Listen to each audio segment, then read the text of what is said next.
July 1st, 1988. The summer of our 11th year at Arklay was just starting. I was already 28. Birkin had become a father and already had a 2-year-old daughter.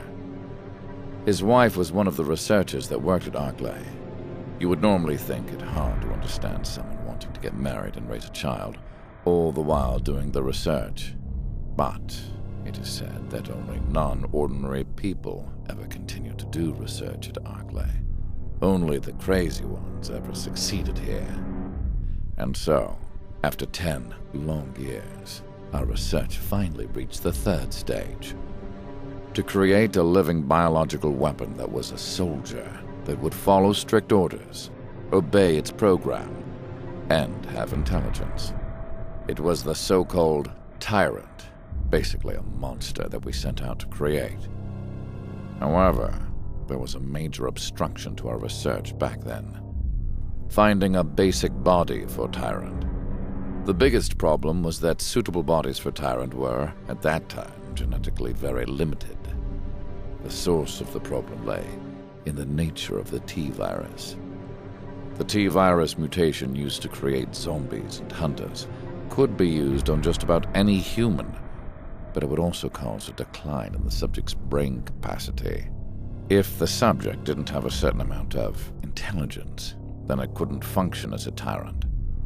Birkin tried solving the problem by picking out new mutagens that would keep down the wear and tear on the subject's brain, so long as the subject fit the tyrant profile. However, the number of people that had suitable genetics to accept the tyrant cells were very limited. In a genetic analysis simulation, it was found that only 1 in 1 million had the genetic makeup to become a tyrant. Any other person would merely become a regular zombie. If we could have continued with our research, then I'm sure we could have found a way to make a different type of T-virus that could change more people into tyrants. However, in order to do that research, we first needed people that were perfectly suitable for the new mutation. The odds of us being able to bring one of those few people living in America that fit the profile was extremely low. In the end, the only thing they were able to do was to, by force, bring a few close contenders in from other labs. Even before we had the chance to start our research, it seemed we had already hit an obstacle.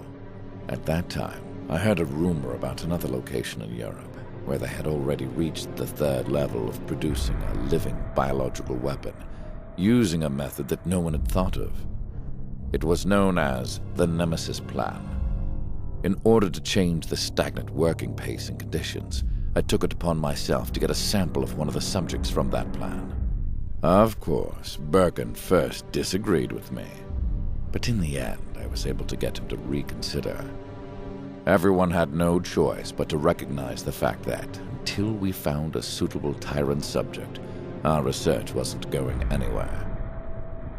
The package from Europe came at midnight, several days later, after a series of broadcasts, proposals, and counter-proposals.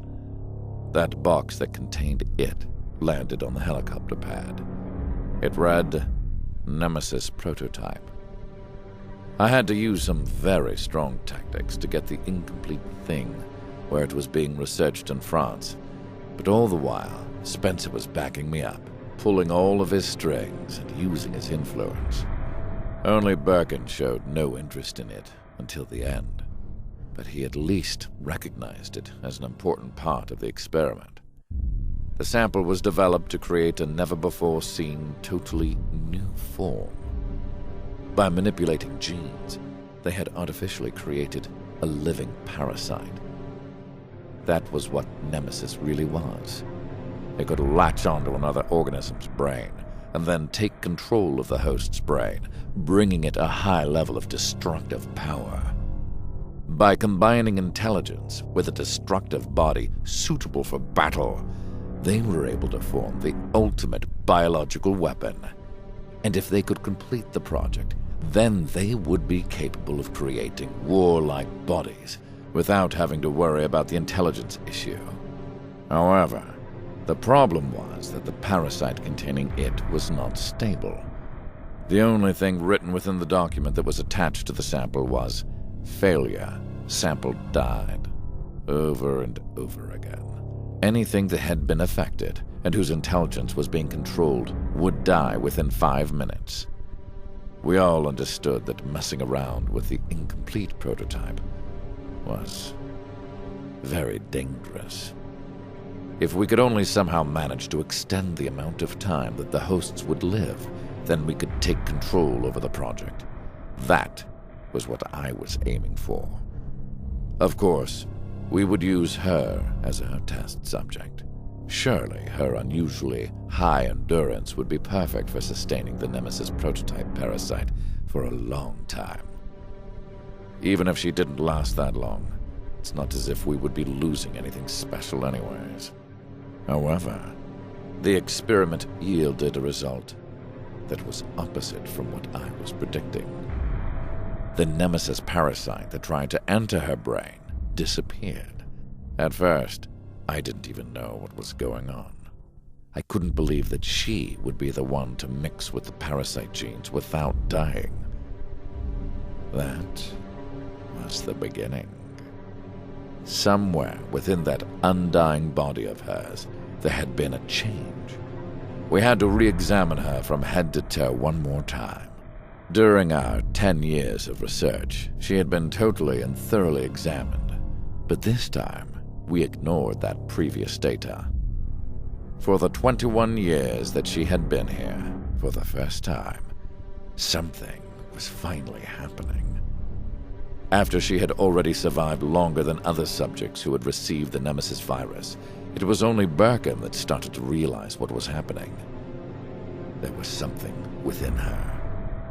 That something was a deviation from the T-virus plan. Something new that gave way to a new form. Something that changed our destiny. It was the beginning of the G-virus plan.